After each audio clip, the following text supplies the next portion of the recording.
Hello, today is July 19, 2018.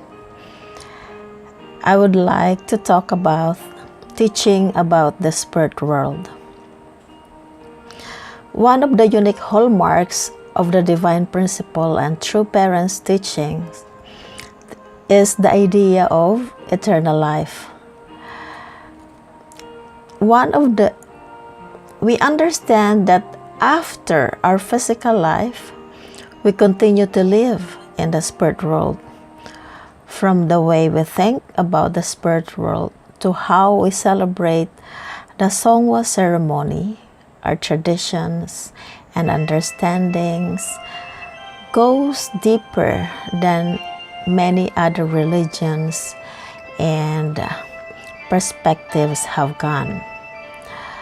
How do we explain the spirit world to our friends and guests? What we leave behind?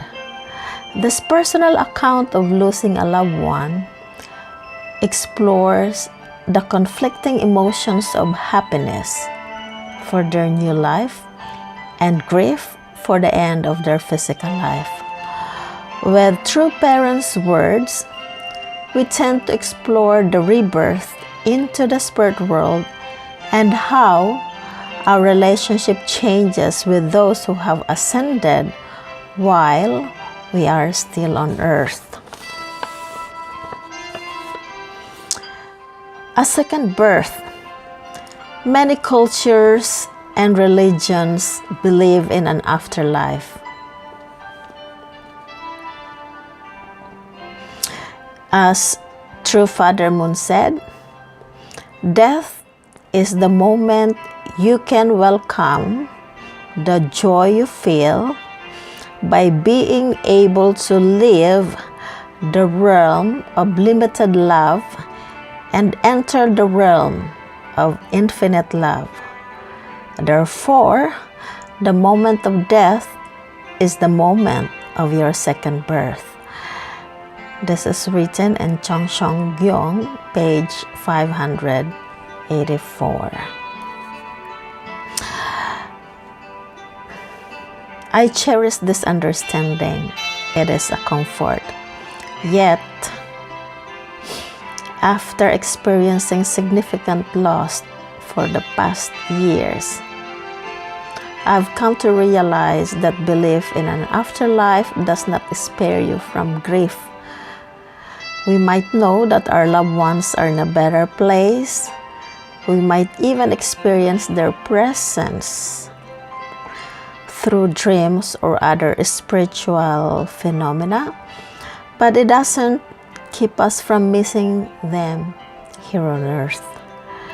Faith does not make us immune to grief. It is a process we all need to go through and an intensely personal journey. However deep our understanding is of an infinite world beyond this one, here and now, we exist in the physical world.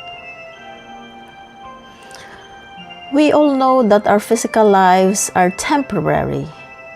We may even have the sense that this temporal nature is what gives it meaning. The finality makes it precious. The divine principle tells us that our earthly life is special for another reason. It is where we prepare for our eternal life in the realm of infinite love. Just as we are nourished before birth in our mother's womb, in order to prepare for life on earth. Our earthly life is the time we grow and develop the things we need in order to live in the spirit world. We are spiritual beings who have the profound privilege to live a physical life. However briefly, our physical experiences and interactions nurture and feed our spirit. Though we may not be aware of it, everything we hear, see, touch, we are also experiencing through our physical senses. Perhaps the reason we attach ourselves to objects that our loved ones touch is because we are used to this physical sensory connection. Why does an ordinary coffee cup, dress, or photo suddenly become irreplaceable? We need to hold something, see someone, smell their perfume.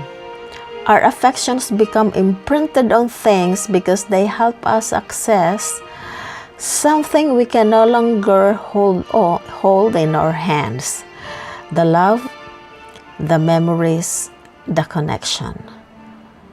Yet, it is those intangible things, not the objects themselves, that we are truly seeking.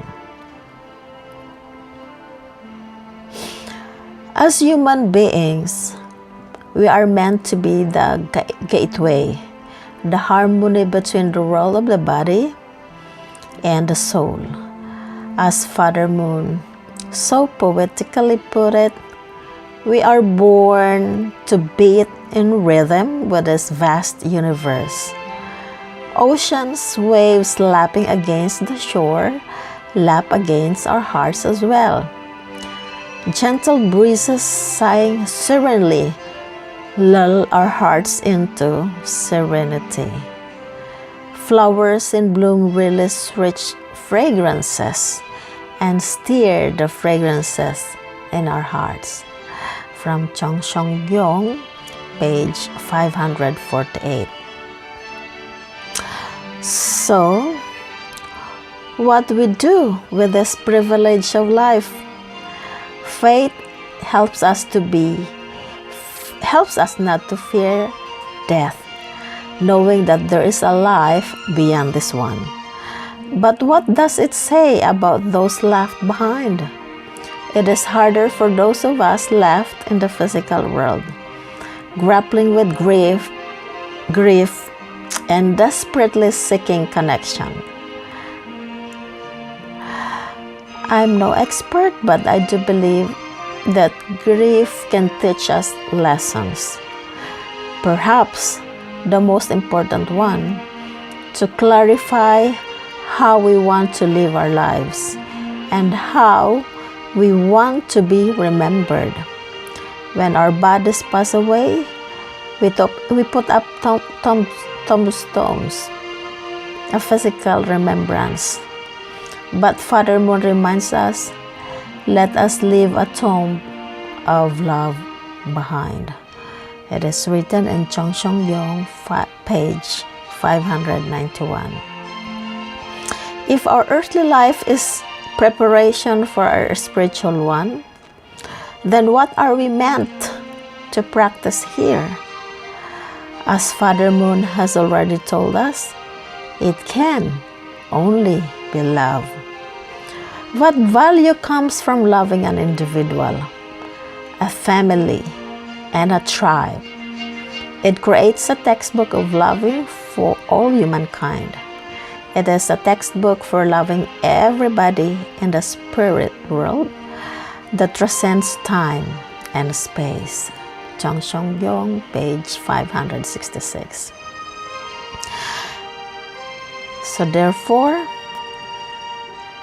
it is our day-to-day actions, our relationships, all the seeds of love we sow that will allow us to transition to that new life, ready to breathe the air of love. We take it with us, but we also leave it behind. Thank you very much, brothers and sisters. I hope you are all enlightened to the topic that we have for today. Thank you very much, and God bless you all. This is Rocha recording from Japan.